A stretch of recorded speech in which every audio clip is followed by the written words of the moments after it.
Hi everyone, Kevin here with Texas Veteran Lawn Service. So here we have the Echo 58V Cordless Mower, and we need to sharpen this blade, and we're going to show you how to do that, and we're starting right now.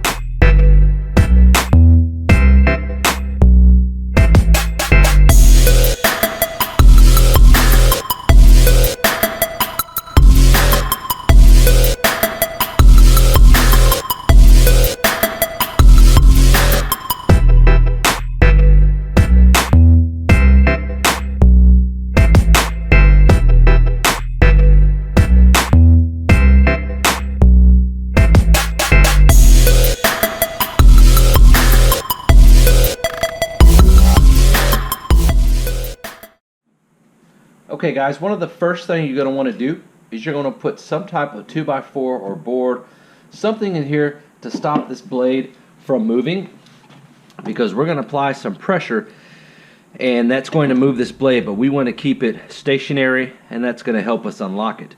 So, or loosen up the bolt here. So you're going to need a socket set. That'll be easier for you. So 15mm is what we're going to be using. So we're just going to go ahead and apply gently some pressure. There we go. And that's pretty easy. From here it'll come on out. You want to keep track of, well, maybe a little bit more. You want to keep track of all your pieces that come off, which is just three. Well, there's about 4 pieces. You got the nut here. You have your back plate. And then you have this piece. And then you have the blade and so on. So when you put everything back on, as you can see here, you have this little this part here. Sorry, I don't know the names of these pieces.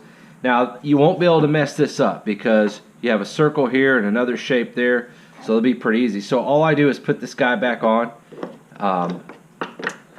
and there you go.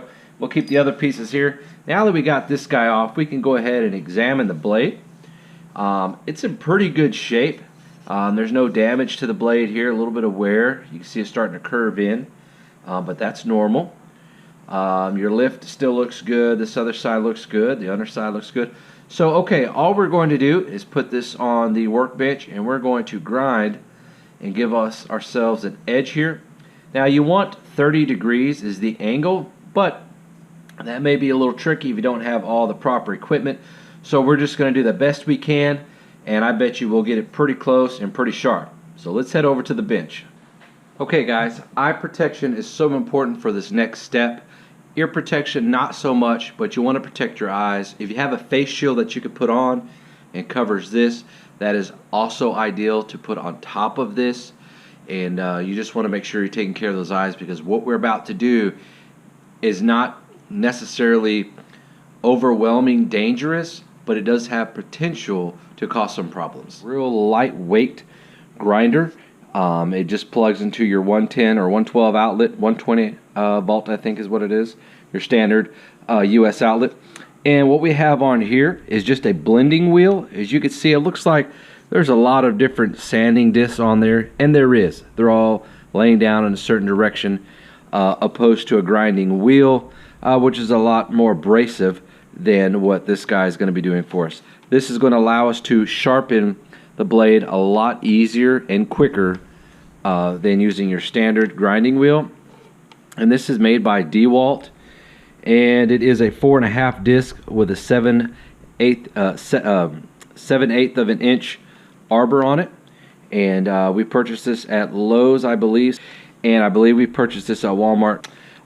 This does come with a handle and a shield around here, but we don't use it for this small task, but there are other tasks where we do use that. So the handle can be mounted here, here, as well as here if you end up being right-handed or left-handed. This is your wheel lock. You end up locking that, and then you take the tool and then you change out what you need here. So it's pretty easy to use. We really like it. All right, so on our blade here, there's a couple things you want to be mindful of.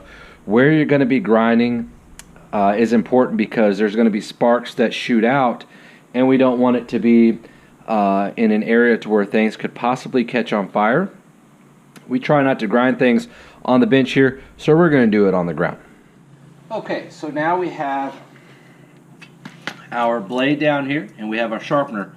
So we want to keep 30 degrees on this blade, but that's going to be kind of hard to do that without any special kind of gauge or tools. But we're just going to kind of follow suit of what's already there. So we're going to do the best we can to go ahead and get this guy done and looking good.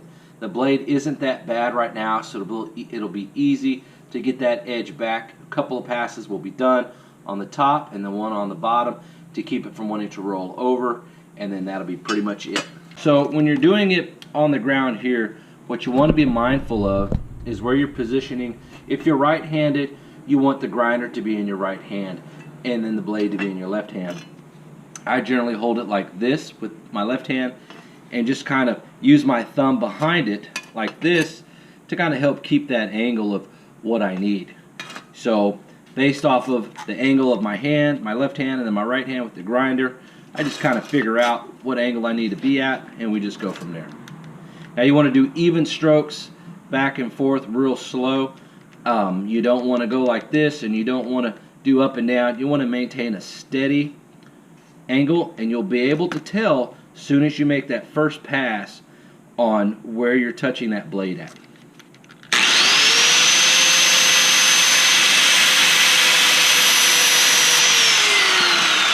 Okay, as you can see here, not too bad on our first pass.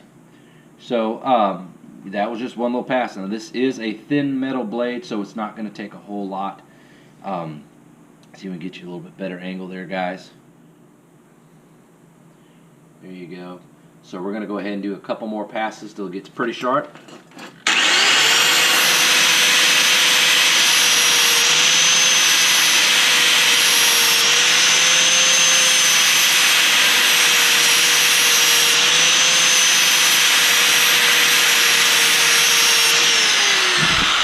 Alright, so that feels pretty sharp. You can tell when you're running your thumb perpendicular to the direction of the blade.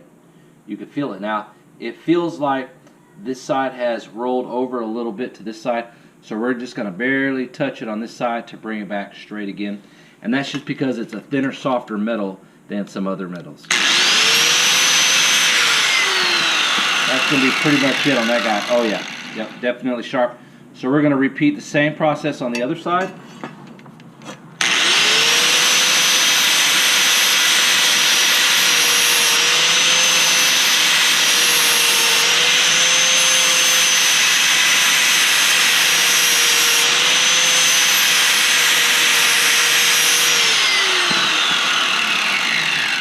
Yep.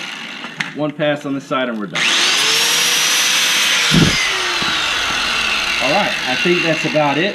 Yeah, that's definitely good. So let's go ahead and put this guy back on the mower.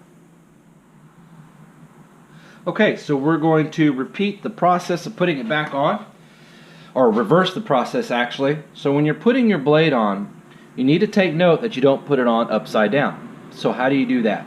Okay, this part right here where it lifts up, that is called the lift. That's what kicks the grass up into this area, and as it comes back down it gets cut again from here. So you want to make sure that guy is facing to the sky or to the top part of the mower.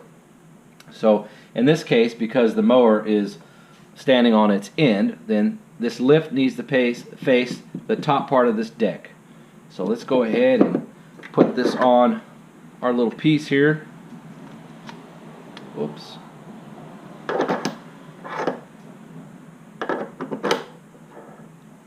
Alright. Okay, we got that on there. Now let's go ahead and put our plastic piece on.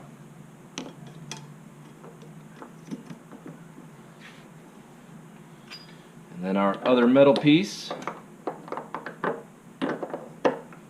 Oops. Let's turn everything to get it to where it lines up. There we go. Put your nut back on. Now you want to make sure everything is seated properly, so just try to move it around and it shouldn't move around. Okay, since we're going to be tightening the blade on here, you can, if you want to use a block to put it in place to where it doesn't move, but since we're going to be tightening it, we're going to be tightening this way, so that means the back of the blade is going to be here. So you can actually use your hand there. If you want to put a glove on, you can. Since we're just hand tightening this, You don't really need any kind of special tools or anything. We're just going to tighten it here. And it's going to want to turn this way, so your hand is just going here to keep it down. Well guys, that was a pretty easy task to do. So I hope this really helped you out. As you can see, you don't need any major tools to be able to accomplish this task. And as far as how often should you sharpen your blade, if you're a homeowner and you're using this, probably once, maybe twice a season, that's about it. Or maybe once a quarter, once every couple months. It depends how often you use it. If you mow your property every week, you might need to sharpen it a little more. Well, if you have any questions, you can leave them in the comment section down below. And if you get a chance, shoot on over to echomeansbusiness.com. It's a great forum where you can find out a lot of information. I'm Kevin with Texas Veteran Lawn Service. Appreciate you watching. We'll see you next time.